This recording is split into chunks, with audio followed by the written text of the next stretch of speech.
That's odd. My neck suddenly feels better, having loads of Neanderthals sticking things up your backside. Look, I'm a pragmatist. Having said all this nasty stuff about all these things that are going on, I'd just like to say this. Traditional medicine fails more often than it succeeds. We don't have the answer for so much of this stuff. And so people end up in the hands of all these so-called practitioners. My position is this, and there's a slide on it later on. If it is time limited, if it does no harm, if it's non-invasive, and it's market priced, and if the individual believes up here it's going to work because of the white coat syndrome and the sales effect of being desperate and someone talking a convincing line, if all those things apply, hold your nose and pay the freight. So much of medicine is psychosomatic in the first place. We don't know how, the cause of many things, but we do know that the brain has a powerful influence on how we perceive things. And if you believe it's going to work, in many cases, it probably will work. And so, hold your nose, pay the freight. Be pragmatic. Don't tell them they're stupid because everything else has failed. Let them try it, and it might work. And isn't that a wonderful outcome? If it was market priced and time limited and didn't hurt them and all the rest of it, that's a wonderful outcome, even though it's unsupportable scientifically. Then we have the syringes. You're lucky if he's in the vein, Knowing where the end of the needle is very, very important. And it's amazing how often they don't know where the end of the needle is, especially under fluoroscopic control. Facet joint injections, grossly overused. Necessary sometimes for extreme pain, absolutely. But they need to be repeated. It's only local anesthetic and steroid. It's not going to work indefinitely. It's got to be you've got to have it done over and over again, and perhaps you then get on the slippery slope of ending up with nerve ablation and all the permanent ways of interfering with nerve impulses. There's a lot of money to be made out of that. Trigger point injections. Listen, if I put 10 people with fibromyalgia in this room, and I had 10 rheumatologists outside, and each of the rheumatologists examined each of these patients for trigger points, there'd be no agreement. So my point is this: if you can't be sure about where a trigger point is, which in itself is a bit enigmatic as to what it represents and why it should be tendered in the first place, but if you can't agree on what they are and where they are, and then you go sticking needles in them, isn't that stupid? It's invasive, it's temporary, and no one knows where they are anyway, and no one knows what they are. So the whole thing is, it's going on, the college accepts it, but it's not evidence-based. It's fervently held anecdote and desperate people undertake it. Then we have the outright charlatans, the snake oil salesman, the naturopathic guys. You've seen all that stuff recently, rather sad outcomes that were in the media recently. And we have the homeopathic outfits that would believe that, if you've got renal failure, that all you need to do is drink water with a single molecule of urea in it, and somehow that will make you feel better. I mean, to talk about that's psychotic, actually. It's not just stupid.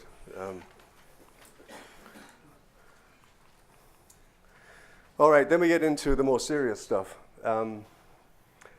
Narcotics and marijuana, all this stuff. It's all over the place now. There's some very, very important handouts that I've given you. Latest stuff, mainstream stuff that I recommend you read. The JAMA, Journal of American Medical Association, has come down heavily on narcotics.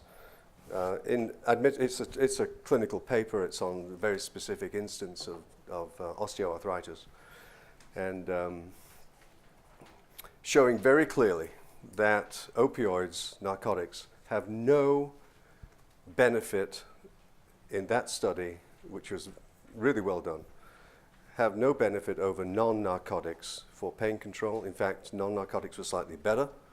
And not only that, but of course, narcotics had all the downside of being on narcotics and the risk of addiction and adverse effects and so on. My profession is guilty as charged. Willy-nilly prescribing of oxycodone, pressured by the pharmaceutical, Purdue Pharmaceuticals, which is a name that should be, I better stop, I might be prosecuted.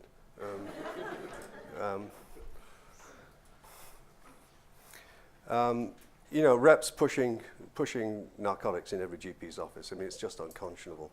And some GPs take it up and start prescribing it willy-nilly for all kinds of stuff that's not malignant. Do opioids have a place in medicine? Absolutely. You know, if you've got terminal cancer and you're in screaming pain, you want to be made comfortable.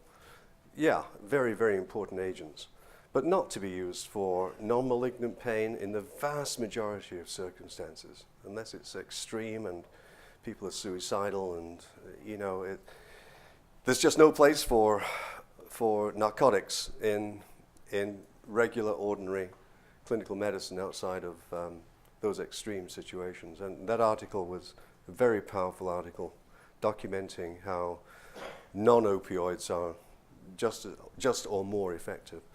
Another important article recently that's also in your handout is by a very senior group. Just because they're family physicians doesn't mean to say they're stupid. These are very capable family physicians writing an important article that's in your handout on marijuana guidelines.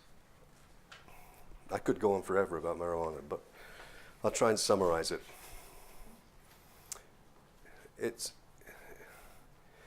Have we not learned anything from the opioid crisis? You know, knowing how all-consuming that is in the number of deaths that are taking place and tragedies and all that. Have we learned nothing from the opioid crisis? To put a layer on top of that now, marijuana, with all the things that are going to happen with not just medical marijuana, but recreational use. Pardon me for getting political, but I'm going to say it anyway. A cynical vote-gathering measure to get youth to vote for it, feel good, all the rest of it. Marijuana in teenagers permanently affects the hardwiring of the frontal lobe.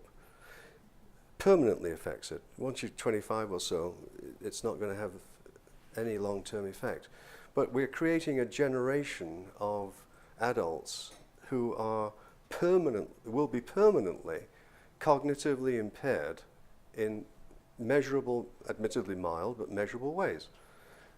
That's what's actually going to happen, quite apart from the accidents and the whole workplace mess that this is getting us into as well.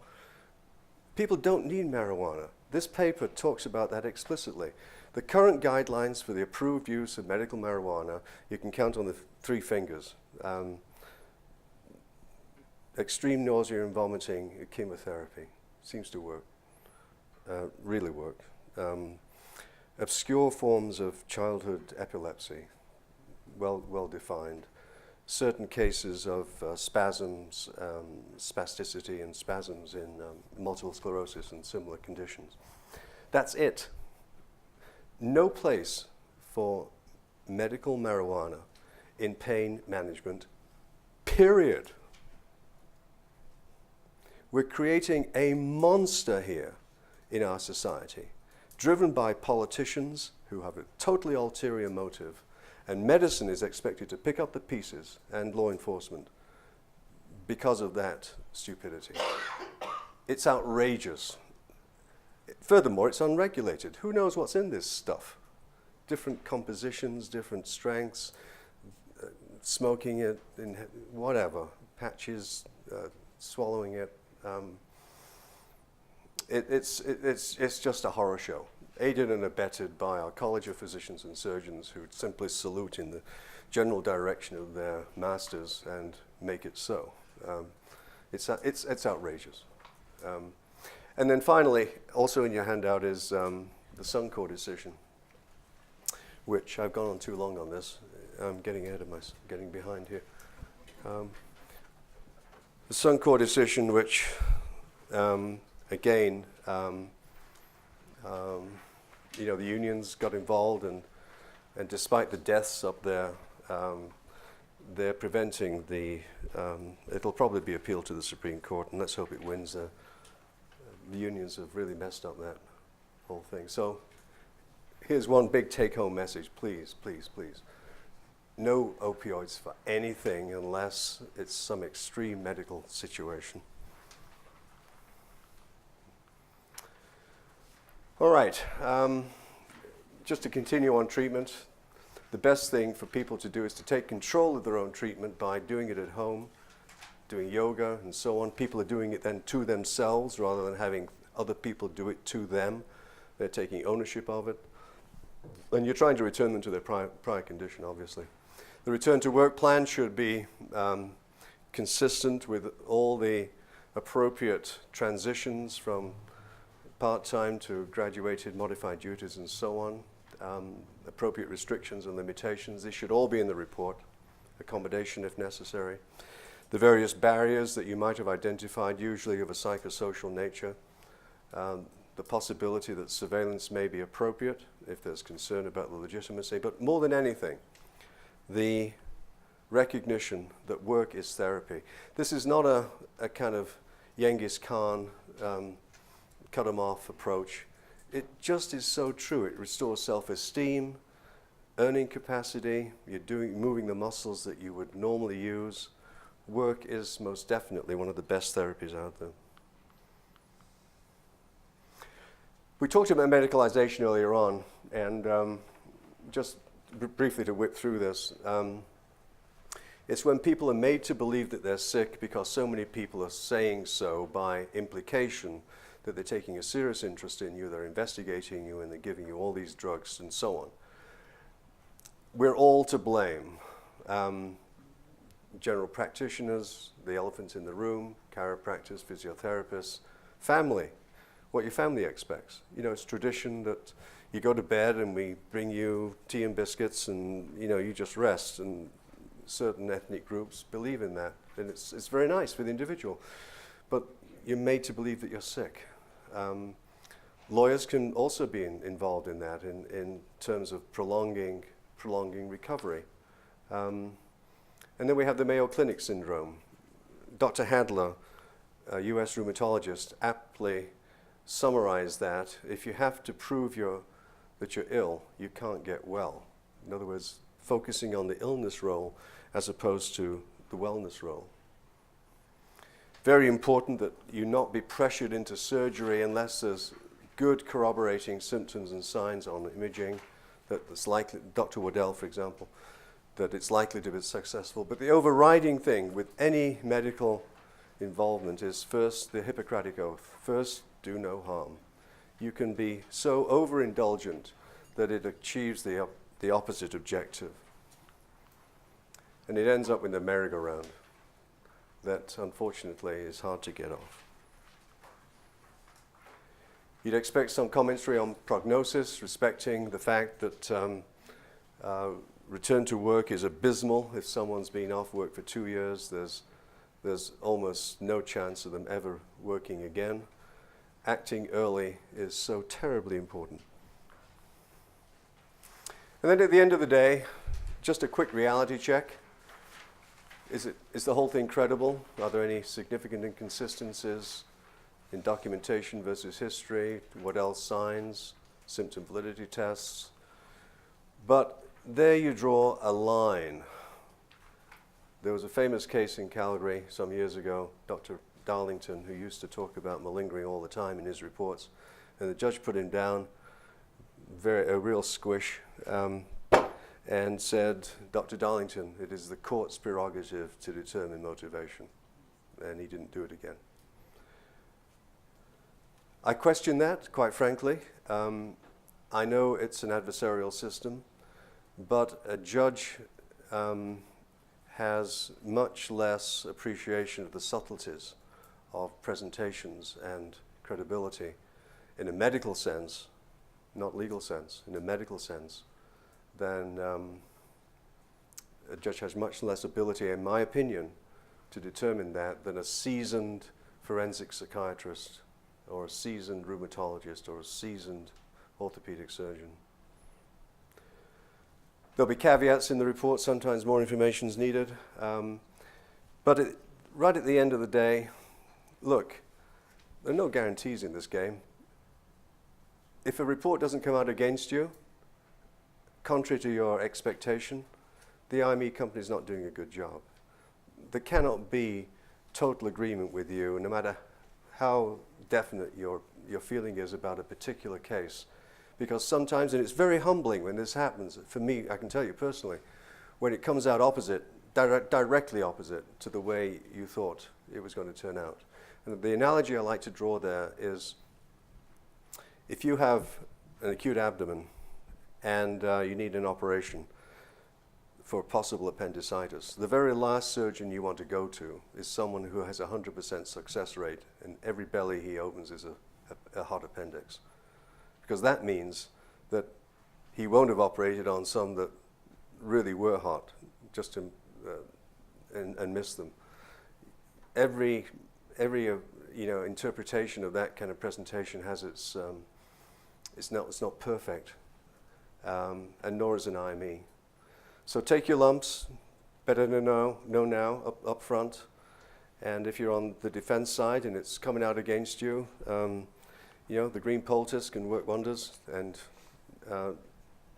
rather than going to court and fighting the obvious, just settle. Everyone takes out insurance because they want coverage, and if it's real, God damn it, they deserve it. The hard thing is figuring out sometimes what is real. So I'll leave you with 5 critical concepts here. First one is disease versus syndrome.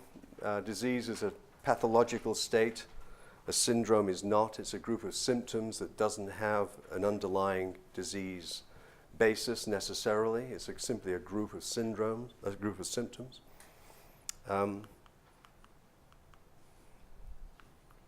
Subjective versus objective. These, for the lawyers in the room, you can make hay with an expert on the other side on the stand if they've used one of these words inappropriately, because they're frequently misused, even by senior specialists. Subjective is anything that you're complaining of which can be feigned. Pain is a classic example. Pain is not objective. The objective findings in clinical medicine, at least in IMEs, are few and far between. Reflex changes, for example. The way the retina looks, for example. Hard, objective things. That is, move your arm. That's not an objective observation. That is a subjective observation, because I could do that. I've chosen not to. So subjective are things over which you have volitional control. Exacerbation and aggravation, that's this stuff that is quite important, especially with WCB. Now look, an impairment versus disability, we talked about that. Impairment is what a clinician finds on examination. It does not translate into workplace disability, which is more an FCE decision point. And if ever you get a doc on the stand who talks about disability without knowing the intimacy of the particular job description, again, that's open season, because you shouldn't veer into that. Do they? Yes, they do. It's a gray zone. Do they get away with it? Yes, they do. Should they do it? No. Disability is very much seen in the conjunction with the job description. Restriction versus limitation. Restriction is what you absolutely should never do. Limitation is, you can lift 5 pounds, 10 pounds, or whatever. Restriction is an absolute, a limitation is a relative. These are those graphs. Let's deal with exacerbation first. Note that on this axis it's pain, it's not disease process, and on this axis it's time.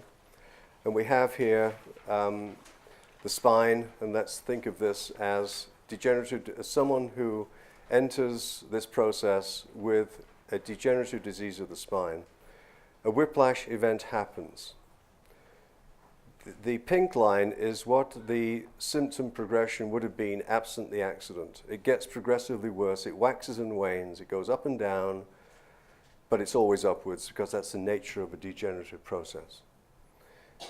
Enter a traumatic event, whiplash, at point B, and the pain, not the disease process, the pain gets worse. We know that.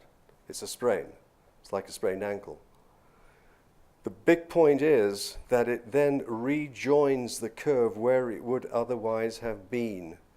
It does not make the pain permanently worse. It rejoins it at a point where, yes, the pain is now worse than it was here, but it was going to be there anyway, because that's the natural progression of the disease.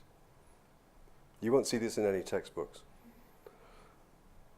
As opposed to aggravation, in which now this axis is not pain, but it's disease process, and this is also time.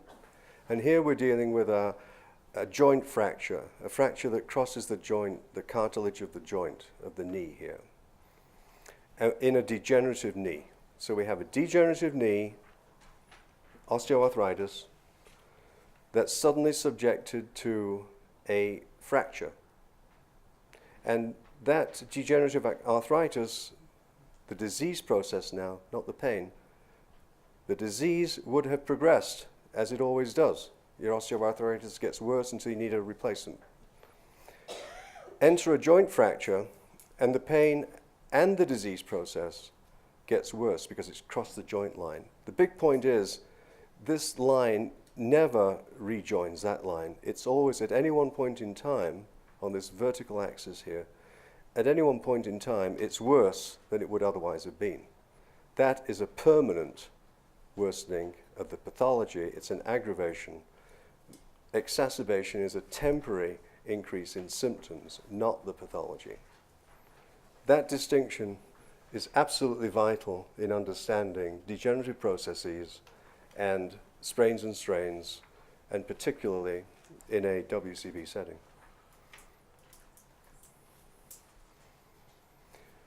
We're running out of time. We could talk about document reviews, but I think we'll leave that to another day. Certified examinations only applies to a small number of you, and I won't really labor that either. FCE, FCE is done by a physio or a occupational therapist. It's based upon comparing the shown inabilities, comparing that to the job description. In other words, it translates impairment into functional disability. It should be only interpreted in light of best effort. If someone's not putting in the best effort at the start of an FCE, you might as well stop it right there. There's absolutely no point in generating a $3,000 report if at the end of the day the physio says these results were not valid because best effort was not obtained. Why continue? It happens all the time. Total waste of money. They should be instructed to stop right there if best effort is not obtained. You'd expect a recommended treatment plan, of course, coming out of that, that's evidence-based and ideally an outcome that respects a safe return to work. This is just a chart that summarizes all that we've said, so I won't regurgitate it, comparing the various costs and access time and caveats. WCB challenges. Remember that WCB decisions can be successfully challenged, but the critical element in all of it is the detailed early documentation as to what exactly happened. Observers as well as the individual statements in the context of pre-existing disease and post-event injuries, where exacerbation and aggravation are often critical elements in what's being decided. I won't tell you how to assess IME companies, except that everything is written in your handout by some miraculous coincidence happens to describe our company. That's the only marketing I'll get into. I think it's best to stop here rather than going on into acute and chronic pain. But I do want to mention something on this slide. In fairness to the plaintiff lawyer,